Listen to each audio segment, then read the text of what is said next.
Daphne Reuters.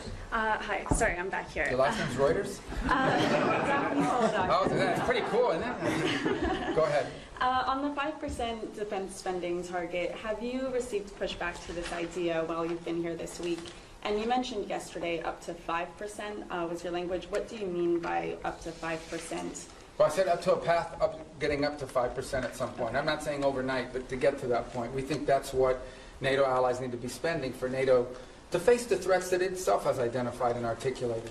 Here's the good news. The good news is everyone generally, with a couple exceptions, are spending more on defense today than they were 3, 4, 5 years ago. That's positive. That trend needs to continue. So the trend lines are good, but they need to continue. But this is not about spending. Okay? This is not about money necessarily. This is about capability. In order for NATO to be stronger, it needs partners that are stronger. Okay? The United States commits a lot to NATO and continues to. We are as involved in NATO today as we have ever been. And we intend to continue to be. But it has to be a real alliance. And that means that our alliance partners have to increase their own capabilities. So hopefully two things have led to that. The first is the war in Ukraine, I think, has woken up a lot of people on the continent about real threats and real war.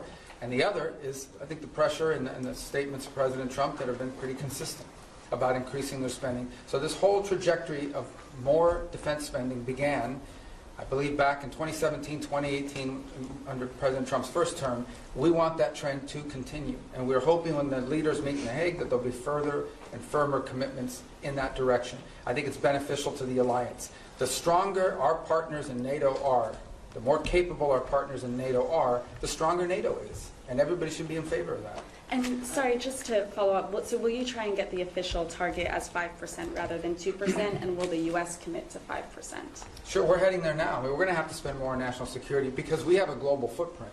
And that's the point that I think has been made and missed in a lot of places. Okay, the United States has Indo-Pacific alliance obligations as well that we've made.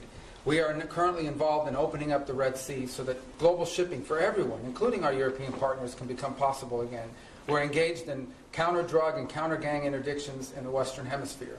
There's obviously all sorts of issues going on in different parts of the world, including we're concerned about a resurgence of terrorist cells, whether it's in Africa or in the Middle East. So the U.S. has these global obligations, and we have China that's undergoing the largest, most expansive peacetime military expansion in history. So we need to confront all of these things, and we're engaged in all of those things. So we're going to have to increase defense spending in our country. I think our commitment to NATO isn't just 3-something% spending of GDP. It's sustained over an extraordinary period of time, and that continues. So, look, I think our partners know they need to do more. They've all indicated they want to do more.